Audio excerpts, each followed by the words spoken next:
La révolte ou la guerre des demoiselles. Vous connaissez? Tout. Du tout? Non. Pas du tout. Pas du tout, non. Absolument pas. Non. Non, bien sûr. Tel qu'il y a eu en Ariège. Chemin des demoiselles, non, ça n'existe pas, ça. Et non, bien tenté, il ne s'agit pas des révoltes d'Ariège, et encore moins du chemin des demoiselles. Il ne s'agit pas non plus d'un mouvement féministe MeToo avant l'heure, dénonçant les injustices faites aux femmes dans les forêts comtoises. Que nenni, nos demoiselles étaient faites d'un tout autre bois. Laissez-moi vous raconter cette histoire. Je vous invite à me suivre.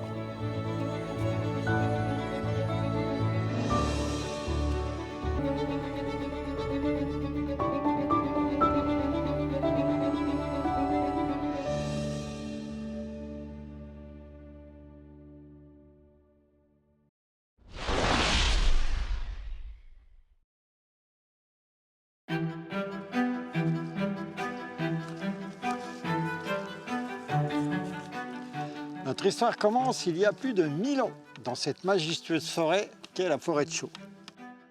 À cette époque, la Franche-Comté était surnommée la mère des bois. Elle possédait l'une des plus belles forêts de France, composée de futaies de hêtres et de chênes. En l'an 1000, les forêts couvraient 27 millions d'hectares, soit à peu près 45% du territoire de la France actuelle. En 1700, elles n'occupaient plus que 9 millions d'hectares. Alors autant dire que le bois commençait déjà à se faire précieux à cette époque.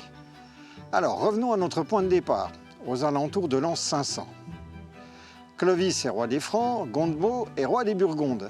À cette époque-là, il ne faut pas oublier que la Franche-Comté était burgonde. La vie est rythmée par la loi Gombette. Vous ne connaissez pas la loi Gombette? Je vous explique. L'Empire romain s'effondre. Les grandes invasions arrivent, les Alamans, les Vandales. Léon en profite également pour ravager Besançon en 451. Puis ensuite arrivent les Burgondes vers 485. Période quelque peu agitée, me direz-vous. Pour apporter un peu de sérénité et unifier et protéger le peuple, le nouveau roi des Burgondes, Gondebaud, édicte en 500 une loi, la loi Gombette. C'est en quelque sorte un code civil et pénal composé de 109 articles.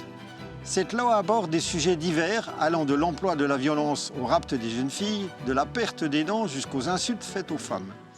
Des thèmes malheureusement encore tristement d'actualité. Je ne parle pas des dents, bien évidemment. Mais quel est le rapport avec notre histoire? J'y viens. Un article de cette loi dit ceci.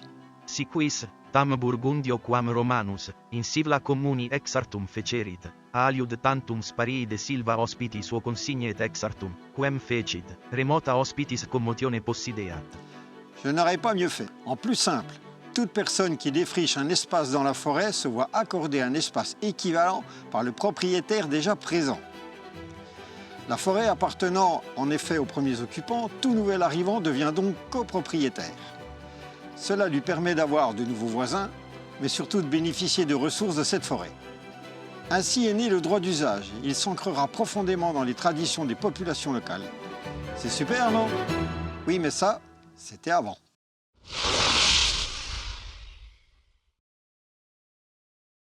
Vers l'an 1000 apparaissent les premiers villages. Germigné, 962, Laviellois, 1029, Arquesnan, 1097, Fraisan, 1115 et La Loi, 1149. Tous sont issus d'une vague de défrichement.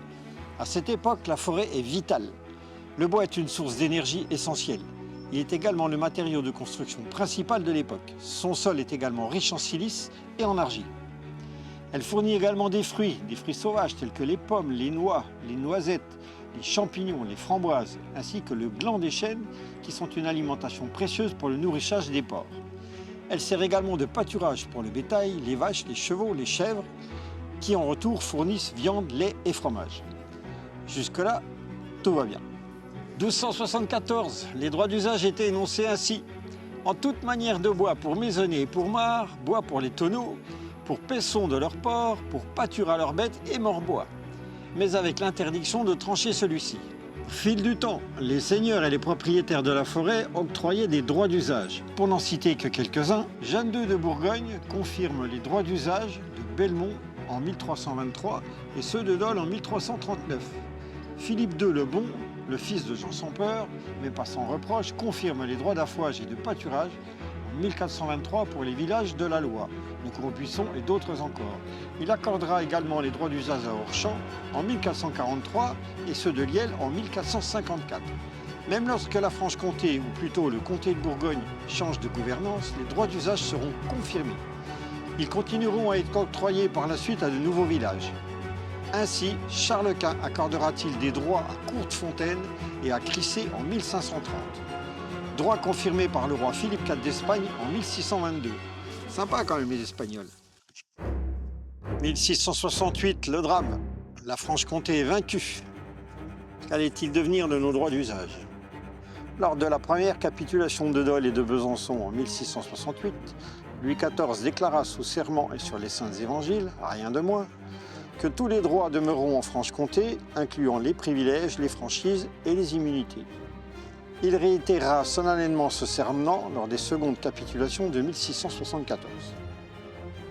Bien que reconnaissant généreusement les droits des populations locales, Louis XIV, dans sa grande clémence, fit brûler ni plus ni moins que 70 châteaux, quelques villages et éradiqua 150 villages de la carte.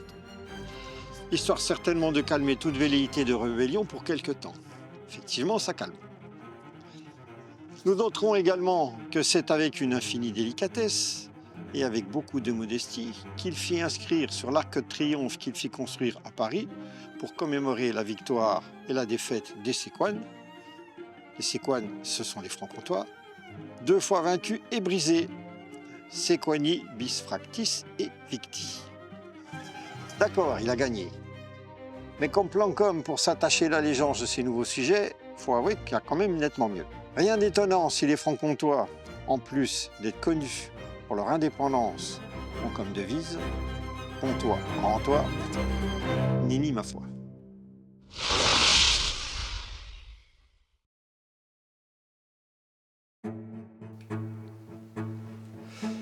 La pilule avalée, nous voilà donc arrivés au début du XVIIIe siècle. Il ne reste plus que 9 millions d'hectares de forêt, soit à peine 10% de notre territoire. Comment en est-on arrivé là? Bonne question. Forte croissance démographique, amélioration du confort, développement économique et industriel, voici les principaux ingrédients. Après les guerres de conquête de Franche-Comté de 1644, la population était de 130 000 habitants. Elle passa aux environs de 800 000 en 1800. Une augmentation de 610% en 150 ans. D'une seule pièce chauffée par foyer, on passa à plusieurs pièces chauffées au sein d'une même habitation. L'équation est donc toute simple. Croissance démographique plus amélioration du confort égale besoin de plus de bois, donc moins de bois. Entre 40 000 et 60 000 animaux, porcs, chevaux et vaches, pâturaient dans les forêts vers 1770. Les jambons de la Comté, réputés et fort appréciés déjà au temps des Romains, selon Tacite, rapportaient 3 fois plus que la vente de bois. Autant faire du cochon, me direz-vous. C'est ce que firent certains villages. Les chevaux, autre spécialité comtoise, étaient souvent lâchés en forêt. Ils produisaient des poulains pour le roi. Tout ce petit monde broutait joyeusement dans la forêt, puisant, voire épuisant la ressource disponible. Le bois, c'est comme le cochon, tout est bon. Proverbe de moi.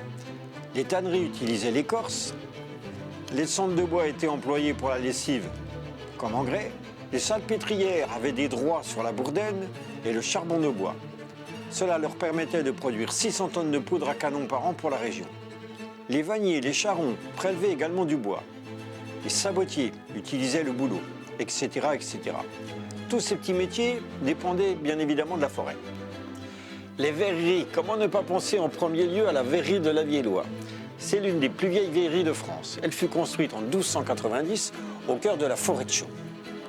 Elle cessera de fonctionner en 1636, détruite par Louis XIII qui, n'ayant pu conquérir la ville de Dole, ravagea les environs.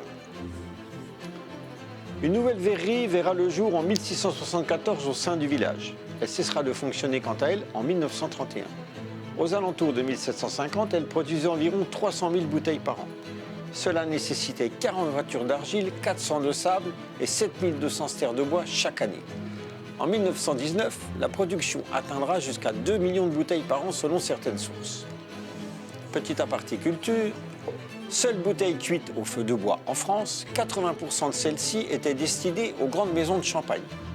Lançon, Alcite, Paul Roger, Moët-et-Chandon, rien que ça. Et les 20% restants étaient destinés pour le vin jaune. Il s'agit du fameux clavelin. Cette bouteille fut créée au XVIIIe siècle et elle est encore utilisée aujourd'hui, notamment et spécifiquement pour le vin jaune. Encore une spécialité comtoise. Notre région a du talent.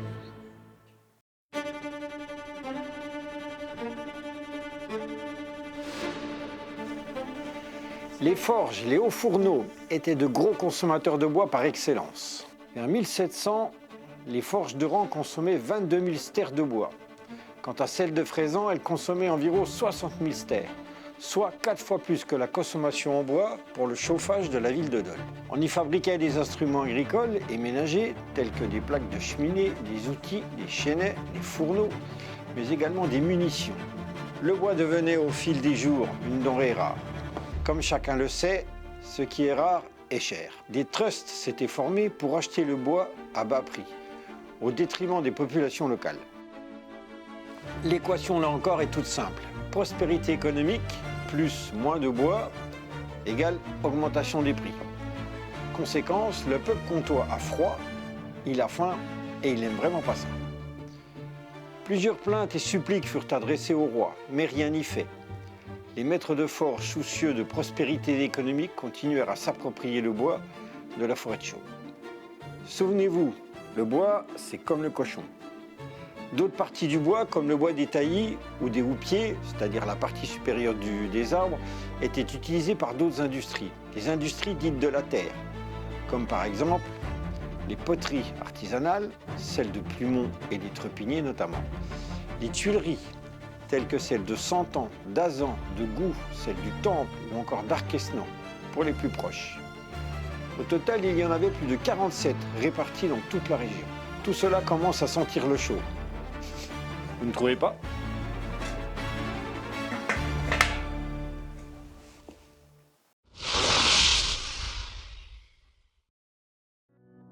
Lorsque notre chère Franche-Comté bien-aimée fut intégrée au Royaume de France en 1678, les droits d'usage semblaient encore intacts. Mais dès lors, la forêt de chaux ne cessa d'être exploitée sans vergogne. 1718, changement brutal de situation. Louis XV, encore moins délicat que son arrière-grand-père, révoqua tous les droits d'usage, bois de chauffage, bois à bâtir et pâturage, ne laissant que les forges utiliser le charbon de bois. Et comme si cela ne suffisait pas, en 1724, un décret éteint définitivement tous les droits, même le ramassage du bois mort. Ce qui devait arriver arriva. 1731, les tensions éclatèrent à Trézillé. François, Claude, le roi a supprimé nos droits. Quoi? Tous nos droits? Nos vaches, nos cochons, comment on va faire pour les nourrir? Comment on va se chauffer cet hiver? Nous ne pouvons pas rester sans rien faire. Suivez-moi. Les habitants s'opposèrent vigoureusement à l'appropriation de leur bois par leurs seigneurs, détenteurs des forges et autres industries. Une révolte? Mais vous n'y pensez point, mon ami. Pour calmer toute cette agitation, une compagnie de grenadiers du régiment de Champagne fut envoyée en voyage de découverte dans la campagne haut-saônoise, afin de faire comprendre que se révolter n'était vraiment pas, mais alors vraiment pas une bonne idée, et pour faire en sorte que cette idée ne vienne pas à l'esprit d'autres mésusants. Les mésusants étaient en quelque sorte les sauvageons de l'époque. Quoi? Moi? Un mésusant? Un seul gâteau, la forêt. Beaucoup de convives, des intérêts fort divergents. Parmi les convives, nous pouvons en citer quelques-uns. Les usiniers et leurs associés, les marchands de fer, tous animés par une cupidité grandissante qui ont toujours besoin d'un maximum de bois et de charbon de bois. Les coupeurs, les charbonniers, voituriers, travaillant pour les usines, bien évidemment, vont protéger leur gagne-pain. Les ruraux qui souhaitent des forêts propices à l'élevage et pouvoir défricher pour étendre leur culture. Les citadins, dont le nombre croît continuellement, aiment manger chaud et n'aiment pas avoir froid. Le roi, qui cherche à établir un équilibre délicat entre préservation de la forêt, satisfaction des besoins en bois et développement industriel. Le Parlement, défenseur des droits des usagers, oscille entre développement économique et préservation forestière. Et enfin, les seigneurs, toujours plus intéressés par l'expansion de leur pouvoir et de leur richesse. Cela fait beaucoup de monde autour d'un seul gâteau, déjà bien rintri, comme dirait un bon franc-comtois. Vous savez ce que l'on dit. Si vous n'êtes pas à table, c'est que vous êtes au menu. N'allez pas croire que cette crise du bois était une spécificité locale de notre chère et belle comté. Déjà au XVIe siècle, elle était déjà présente sur une grande partie de la France, à commencer par la Bretagne, le Languedoc, tout comme les Pyrénées, mais également chez nos voisins suisses.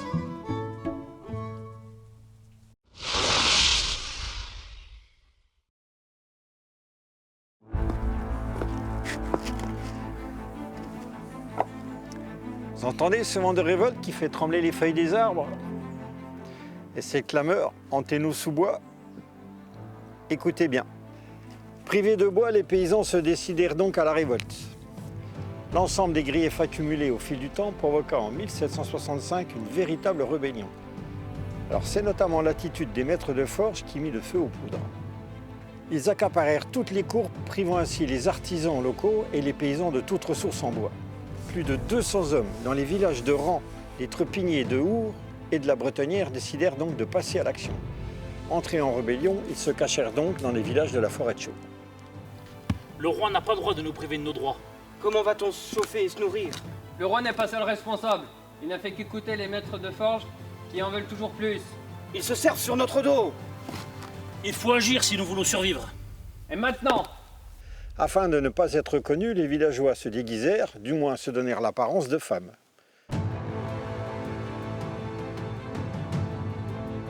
Cet accoutrement les fera appeler les demoiselles. Et voilà donc nos fameuses demoiselles tant attendues. La résistance s'organise. Le nombre de ces femmes insoumises augmente chaque jour.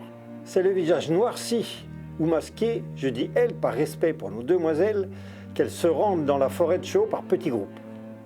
Sans tarder, elles abattent et enlèvent en plein jour les plus beaux arbres et installent dans la clairière des ateliers de fabrication de scieurs, de sabotiers et de fondeurs. Elles traquent, elles terrorisent les gardes. Elles les désarment, les contraignent à fuir et pillent leurs maisons abandonnées dont elles brisent portes et meubles. Elles se font donner des vivres et surtout du vin.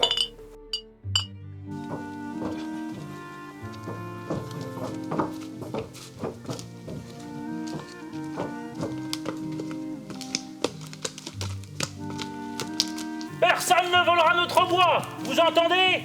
Personne! Elles ne font pas dans la dentelle, nos demoiselles. D'étranges rumeurs circulent. Les bourgeois s'attendent à des massacres. En toute hâte, les officiers de la maîtrise de l'Aule se rendirent à Besançon. Ils demandèrent des secours au président de la Chambre souveraine, mais il était lui-même l'un des plus importants maîtres de forge et avait donc tout intérêt à ce que cette révolte soit donc rapidement réprimée. Ni une ni deux, un contingent de cavalerie sera envoyé en direction de la forêt. Mais face aux taillis sombres et aux farouches demoiselles, leur bravoure s'arrêta aux portes de celle-ci. Il fallut trouver une autre solution. Aux grands mots, les grands remèdes. Mais comme pour Trésilly en 1738, on utilisera la bonne vieille recette du soudard. Prenez 2 compagnies de grenadiers, installez-les au cœur de la rébellion, les villages de Our et de la Bretonnière, agitez le tout, laissez mijoter. Vous obtenez des maraudages des cultures, pillage des maisons, vol de bétail, viol des femmes restées au village. La terreur exercée par la soldatesque ne cessera que par la reddition des demoiselles qui, résignées, abandonneront la forêt, la rage au cœur. La révolte est finie!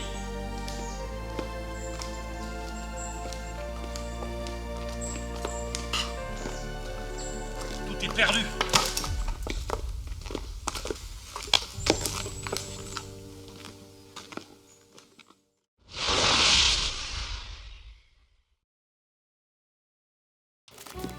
De cette révolte n'émergera pas une révolution.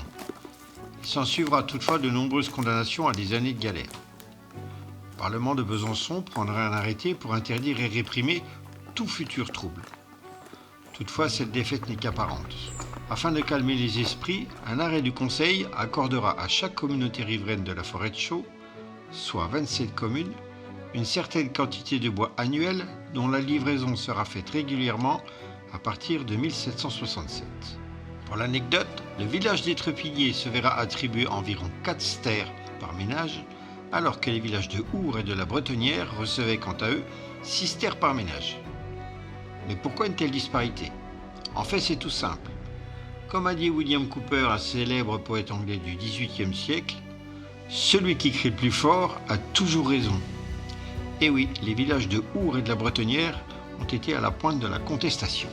Si la révolte semble terminée, la contestation et la colère ne l'étaient pas pour autant. La pression qui pesait sur la forêt de chaux était encore bien présente. Il ne faut pas oublier qu'en ce qui concerne la forêt de chaux, la demande en bois ne cessera de croître. Les salines royales d'Arquestan n'entreront en fonctionnement qu'en 1779, soit 14 ans après cette révolte. Les riverains de la forêt de chaux ne cessèrent de faire entendre leur voix.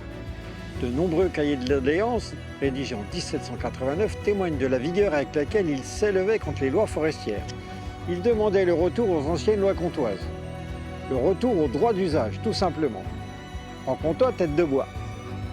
La lutte des villages va perdurer jusqu'au XIXe siècle. Mais cette fois-ci, ce sera par la voie judiciaire qu'ils se feront entendre. Tout d'abord au tribunal de Dole en 1839, puis en cour d'appel à Besançon en 1841, et pour finir en cour de cassation à Paris en 1851. À chaque fois, l'État se fera condamner au profit des villages riverains. Eh oui, une belle victoire. Cela débouchera sur la création de 1859 à 1892 de bois communaux, soit environ 7000 hectares au total. Cette superficie sera prise sur la partie domaniale au prorata du nombre de feux, c'est-à-dire du nombre de foyers. D'autres révoltes ou guerres des demoiselles eurent lieu notamment en Ariège, de 1829 à 1832 pour des raisons identiques. Nos demoiselles comtoises, précurseuses s'il en est, semblent être tombées dans l'oubli comme les cailloux au fond de ce puits.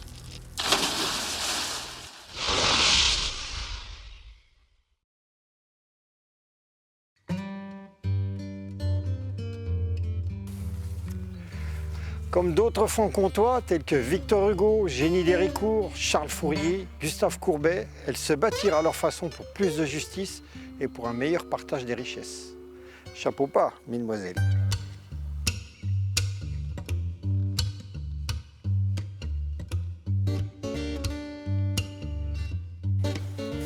Ah, on recommence.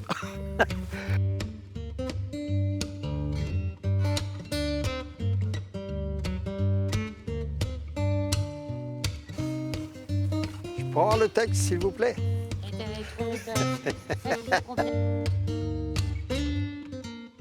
Afin de ne pas être reconnu, aïe, je me coupe la tête.